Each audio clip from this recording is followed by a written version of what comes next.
Hyderabad, India's fourth biggest city, is fast becoming one of the most exciting visitor destinations in the country. Its booming tech scene is attracting global attention. Once home to the richest man in the world and the center of global diamond trade, Hyderabad was praised by foreign travelers, courtiers, historians, and merchants who visited the city during Qutub Shahi and Azaf Jahi regimes about 200 to 400 years ago. A study of their writing reveals that Hyderabad was an international city even 4 centuries ago, with a good reputation of its sanitation and greenery. In the midst of this concrete jungle exists a heaven which survived the test of time.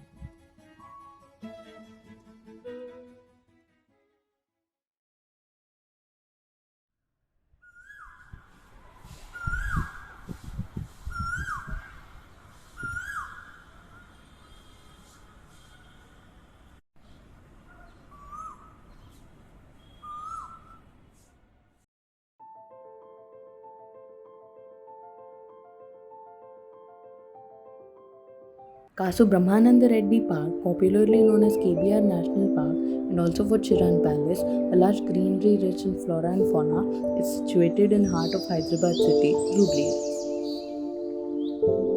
Chiran Palace was built in 1960, which was given to the Prince Mukarram Shah on his coronation by his father Prince Azam Shah in 1967. A boundary wall protects the entire park.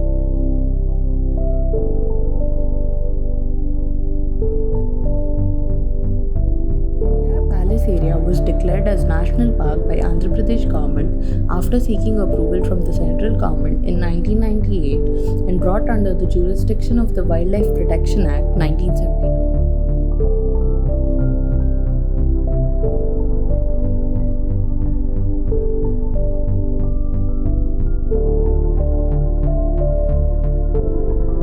This gave control of the major part of the land to the forest department, and the Nizam was left with the control of only about 11 acres. As time passed, the control of the Nizam was further reduced to the present less than 6 acres.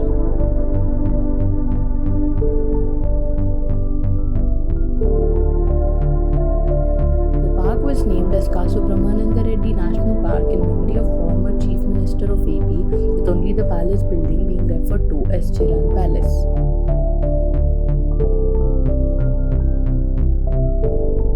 In June 2010, the prince and his representatives reached for an agreement with the state government to exchange Chiran Palace and 16 other pieces of his property scattered over the national park with 6 acres of land on the northwest corner of the park. The land would not be considered a part of the national park and will not provide access to the forest officials.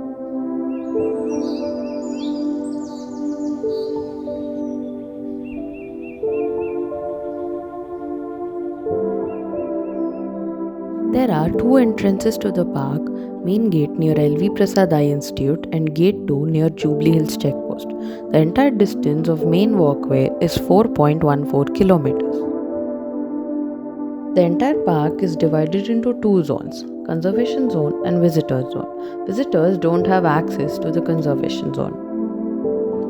Restrooms and drinking water facilities are provided for every 1 kilometer distance, and there's one environment education center. Well-maintained gardens, play areas, and open space gyms are also present.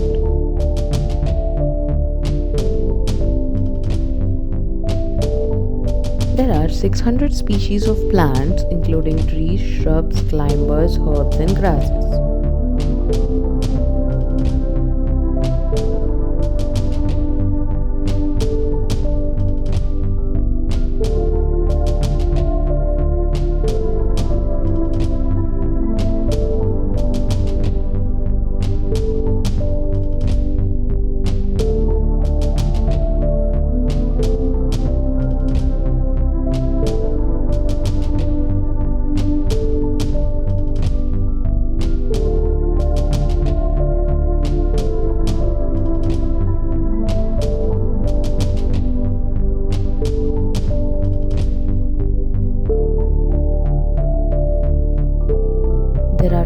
130 species of birds, 20 species of reptiles, 15 species of butterflies.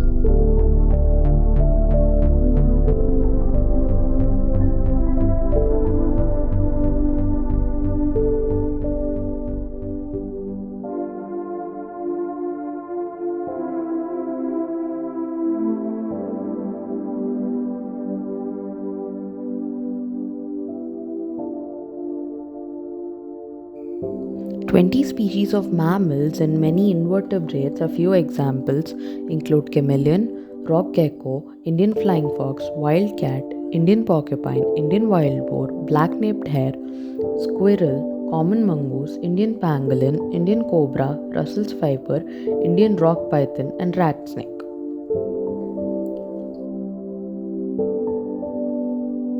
There are artificial and natural rainwater harvesting pits.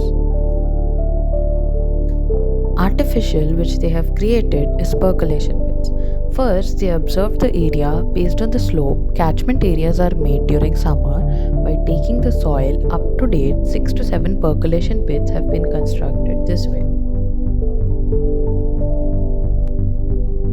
Maintenance.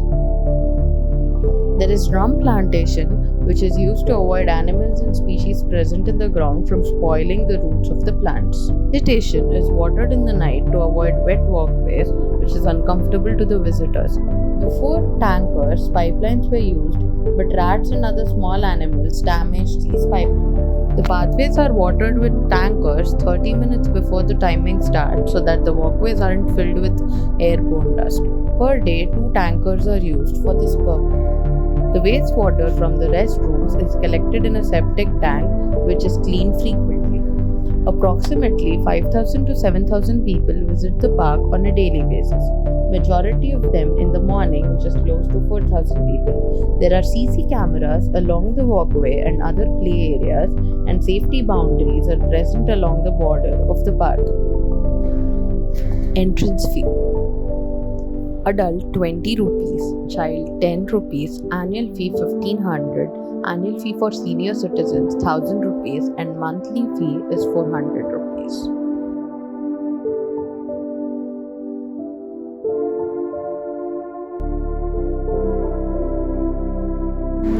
We students of Urban and Regional Planning, JNAFAU, have conducted a small primary survey during our visit to the KBR park. We asked the visitors and the surrounding residents about the park. Out of 65 users who shared their experience, 70% were male and 30% were female. Close to 60% of the users come to the park daily, 10% visit monthly, 10% come once in a while the rest of them are either weekday or weekend visitors. More than half of the users visit the park by paying daily fee, 28% use the yearly pass, and the rest are monthly pass users. 23% of the users have been visiting the park for more than 5 years, and around 23% of the users have started visiting less than 6 months ago. Around 73% of the users live less than 20 minutes away from the park, and around 76% of the users' main purpose of visiting the park is for walking or exercise, and few people also come there to enjoy the peaceful and quiet environment. Around 90% of the users spend close to 2 hours in the park daily. 67% of the users love visiting the KBR park due to its accessibility, and 72% of the users love visiting the park due to its ambience. All the users were satisfied with their experience at the park. We also asked the surrounding users about their opinion regarding the KBR park. 85% of the surrounding residents whom we spoke to visit the KBR park, and around 75% of the surrounding residents visit KBR park at least once a week. 70% of the respondents feel improvement in air quality due to the presence of the park.